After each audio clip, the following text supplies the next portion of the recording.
சகோதரர் ஆர் ஸ்டான்லியின் நாளொரு மேனியிலிருந்து இன்றைய தியானம் ஆகஸ்ட் 14. விளம்பரம். உள்ளதை உள்ளதென்றும் இல்லாததை இல்லாததென்றும் சொல்லுங்கள். இதற்கு மிஞ்சினது தீமையினால் உண்டாயிருக்கும். மத்தேயு 5:37. உமது நாமம் பரிசுத்தப்படுவதாக என்பதே கர்த்தரின் ஜெபத்தில் வரும் முதல் வேண்டுதலாகும். ஆனால் மிகைப்படுத்தி திரித்து கூறி எத்தனை முறை கர்த்தரின் நாமத்தின் புனிதத்தை கெடுத்திருக்கிறோம்.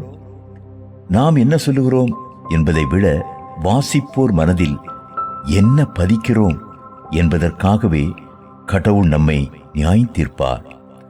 600 பேர் நமது கூட்டத்திற்கு வந்திருந்தால் ஏறத்தாழ 1000 பேர் வந்தார்கள் என மிகைப்படுத்தி விளம்பரப்படுத்துவது கடவுளுக்கு மகிமையை கொண்டு வராது. அது பொய்யானதால் உண்மையில் நாம் பொய்யனும் பொய்க்கு தந்தையுமான பிசாசையே பெருமைப்படுத்துகிறோம். நம் மக்களுக்கு சில ஆயிரங்களுக்கு மேல் என்றால் லட்சம்தான். 5 அப்பம் 2 மீன் அற்புதத்தை ஒருவேளை இன்றைய கிறிஸ்தவ பத்திரிகை ஒன்று வெளியிடுமானால் 5000தோடு 2 பூஜ்ஜியங்களை சேர்த்து புகைப்பட வித்தையினால் அதை உண்மையாக்கியும் காட்டிவிடுவர்.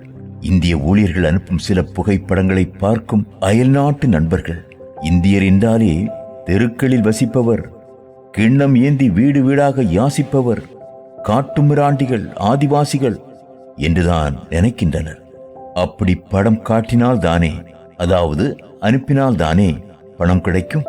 அவர்களுக்கு படங்கள் வேண்டும், நமக்கு டாலர்கள் வேண்டும்.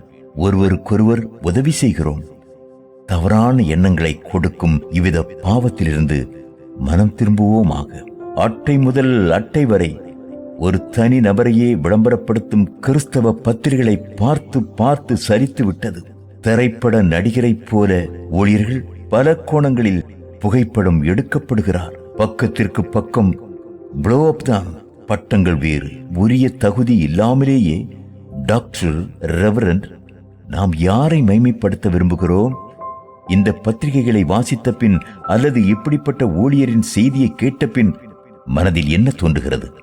நமது இரட்சகர் எவ்வளவு அதிசயமானவர் என்றா, அல்லது இவர் எவ்வளவு வல்லமையான பிரசங்கியா என்றா? சென்ற நூற்றாண்டில் மிகப்பெரிய இந்திய அப்போஸ்தலரில் ஒருவரான பக்த் சிங் 1903 முதல் 2000 வரை வாழ்ந்தவர். சகோதரன் என்றே கடைசி வரை அழைக்கப்பட்டார். நீங்கள் எல்லோரும் சகோதரராயிருக்கிறீர்கள் என்றார் அல்லவா இயேசு. மத்தேயு 23:8. அவர் பெருகவும் நான் சிறுகவும் வேண்டும் என்றான் திருமுழுக்கினன் யோவான் 3:30. ஆனால் அவனை குறித்தோ இயேசு, மனிதராய் பிறந்தவர்களுள் திருமுழுக்கினன் யோவானை விட பெரியவர் எவரும் தோன்றியதில்லை என்றார். மத்தேயு 11:11. உண்மையானதும் உருப்படுவதும் ஆண்டவரிடமிருந்து வரும் பாராட்டுதலே. எல்லா புகழுக்கும் உரியவரே, சுய விளம்பரம் என்னும் கண்ணியிலிருந்து என்னை விடுவியும். உமது மாட்சியை ஒரு நாளும் தொடாமல் இருக்க எனக்கு கிருபை தாரும்.